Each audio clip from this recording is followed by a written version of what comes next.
Assalamualaikum warahmatullahi wabarakatuh. Apa kabar Ananda semua siswa-siswi SMA dimanapun berada di seluruh Indonesia, khususnya siswa Maninsan Cendekia Serpong. Kembali lagi dengan saya Tri Haryanto akan belajar tentang sosiologi pada bab penelitian sosial, bab pengolahan data dan penyajian data. Nah, untuk lebih jelasnya Anda bisa buka buku sosiologi kelas 10 terbitan ESIS di halaman 220 ya, tentang pengolahan dan analisis data ya. Mengolah dan menganalisis data ini adalah kelanjutan dari setelah kita mengumpulkan data. Jadi proses penelitian mulai dari perancangan proposal ya, pembuatan bab 1, bab 2, bab 3, kemudian pencarian data di lapangan, pengumpulan data. Kemudian setelah data itu terkumpul, maka kita olah, kita analisis. Yang nanti tahapan berikutnya akan menjadi sebuah laporan penelitian.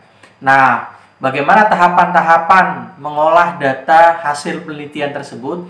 Yang pertama adalah proses editing. Apa itu editing? Editing adalah proses penyortiran data kembali yang tadi kita sudah dapatkan di lapangan. Kita pilih mana yang akan benar-benar kita gunakan, kita olah, kita analisis datanya.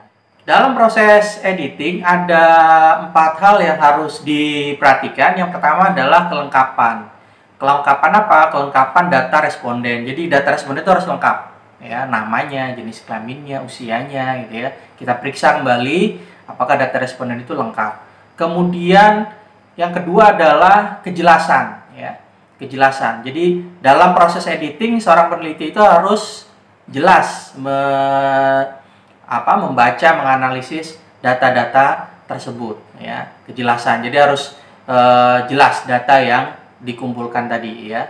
Kemudian yang ketiga adalah konsistensi. Nah ini ya, jadi dalam memeriksa data itu seorang peneliti itu harus konsisten melihat jawaban dari hasil responden tadi, dari pengumpulan data tadi ya. Apa maksudnya konsisten? Konsistennya dalam hal waktu misalnya kita meneliti tentang di sekolah jam pelajaran ya. 1 jam dengan 1 jam pelajaran kan beda ya. 1 jam pelajaran yang SMA biasanya 45 menit. Sedangkan 1 jam yang dimaksud masyarakat umum adalah 60 menit. Nah, kita harus mengecek tuh ya, responden konsisten tidak menjawab itu misalnya jika ada pertanyaan atau di instrumen tersebut ada pertanyaan tentang terkait dengan jam pelajaran. Nah, itu namanya konsisten. Jadi lihat konsistensi dari data yang kita punya ya. Kemudian yang keempat ya, dalam proses editing ini seorang peneliti juga harus melihat relevansi jawaban ya. Relevan nggak sih jawaban si responden ini ya. Jadi harus dilihat. Kadang seorang responden itu asal menjawabnya. Nah, sehingga itulah tugas peneliti, tugas dalam proses editing itu melihat relevan nggak ya, nyambung nggak, kira-kira dia jawabnya ngasal atau enggak. Nah, itu dalam proses editing. Nah, nanti dalam proses editing itulah nanti kita akan bisa menyortir mana data yang bisa digunakan, mana yang harus dibuang. Kayak biasa dalam proses sampling itu biasa kita lebihkan, karena biasa saja dalam proses pengumpulan data ada data yang akhirnya tidak terpakai dan tidak kita analisis. Tahapan berikutnya setelah proses editing dalam mengolah data atau menganalisis data penelitian kuantitatif itu yaitu adalah proses coding ya. Apa itu coding? Coding itu adalah pengkodean dari jawaban responden menurut macamnya ya, menyederhanakan. Misalnya ada instrumen pendidikan terakhir yang pernah Anda tempuh ya. SD kita kasih kode 1, SMP 2, SMA 3, diploma 4 dan seterusnya. Apa fungsinya? Fungsi coding ini untuk memudahkan dalam proses analisis data ya.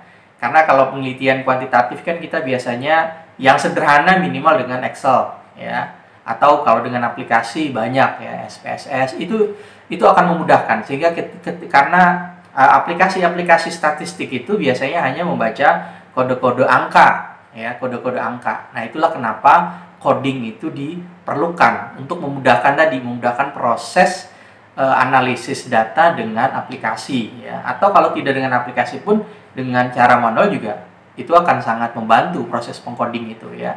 Nah, jadi satu kita beri jenis kelamin misalnya, satu untuk laki-laki, dua untuk perempuan, dan seterusnya, ya.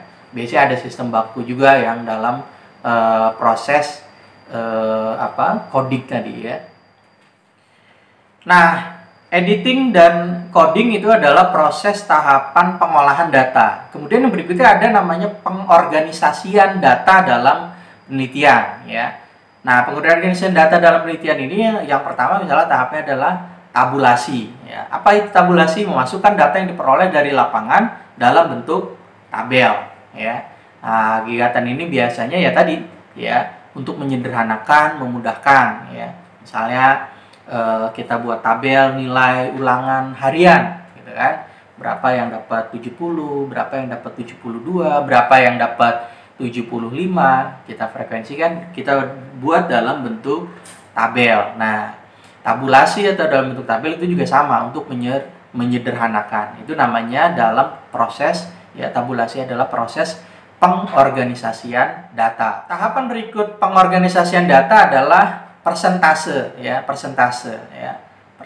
Jadi setelah ditabulasi, maka data-data itu kita presentasikan. Itu juga untuk memudahkan, ya, memudahkan dalam analisis data nantinya, ya. Misalnya tadi nilai UH atau yang lain, ya. Berapa persen yang dapat 70, berapa persen yang dapat 75. Haryanto.